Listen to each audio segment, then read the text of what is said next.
بسم اللہ الرحمن الرحیم۔ ناظرین محترم السلام علیکم ورحمۃ اللہ وبرکاتہ۔ ناظرین محترم، آج ہم سماعت فرمائیں گے نماز جنازہ کے بعد دعا مانگنا کیسا۔ بعض لوگ اس پر اعتراض کرتے ہیں کہ نماز جنازہ کے بعد دعا مانگنا یہ بدعت ہے، اور اسی طرح ہاتھ اٹھا کر دعا مانگنے کو بعض لوگ منع قرار دیتے ہیں۔ تو یاد رکھیں، نبی کریم صلی اللہ علیہ وسلم سے یہ بات ثابت ہے کہ آپ علیہ الصلاۃ والسلام اللہ رب العالمین کی بارگاہ میں جب دعا مانگا کرتے اپنے ہاتھوں کو بلند کیا کرتے، اور نبی کریم صلی اللہ علیہ وسلم کی حدیث پاک ہے کہ جب نماز جنازہ پڑھ لو تو میت کے لیے دعا کرو۔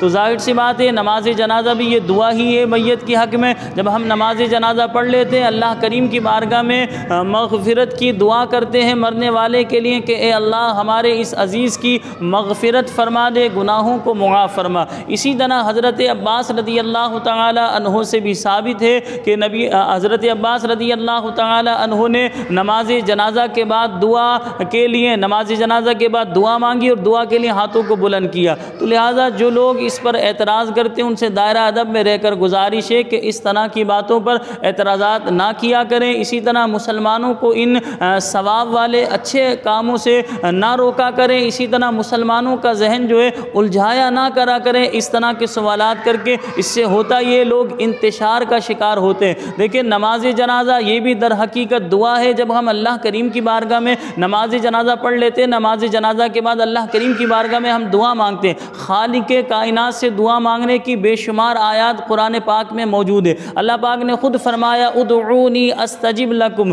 کہ تم مجھ سے دعا مانگو میں تمہاری دعا کو قبول کروں گا۔ حضور علیہ السلام کی حدیث پاک کہ الدعاء مخ العبادہ، دعا عبادت کا مغز ہے۔ ہاں، اتنا ضرور ہے کہ بہت زیادہ جیسے طویل دعا مانگنے سے اجتناب کرنا چاہیے، جیسے آدھے گھنٹے کی دعائیں مانگ رہے ہو، جنازہ رکھا ہوا ہے، ذکر و اذکار آدھے گھنٹے کا کر رہے ہو، اس سے اجتناب کرنا چاہیے۔ کیونکہ آپ علیہ الصلاۃ والسلام کی تعلیم یہ ہے کہ جب انسان کا انتقال ہو جاتا ہے تو اس کو جتنی جلدی ہو سکے تدفین کا اہتمام کیا جائے، یعنی نماز جنازہ پڑھا کر اس کی تدفین کا اہتمام کیا جائے جتنی جلدی ہو سکے۔ تو لہذا دعا میں بہت طوالت نہیں کرنی چاہیے، لیکن یہ سوال کرنا کہ آیا دعا مانگنا ہاتھ اٹھا کر نماز جنازہ کے بعد جائز ہے یا نہیں، تو یاد رکھیں بالکل جائز ہے، اور نبی کریم صلی اللہ علیہ وسلم کے اصحاب سے بھی ثابت ہے۔ اور دعا میں ہاتھوں کو بلند کرنا یہ خود نبی کریم صلی اللہ علیہ وسلم کی تعلیم ہے۔ مجھے اپنی دعاؤں میں یاد رکھیے گا۔ السلام علیکم ورحمۃ اللہ وبرکاتہ۔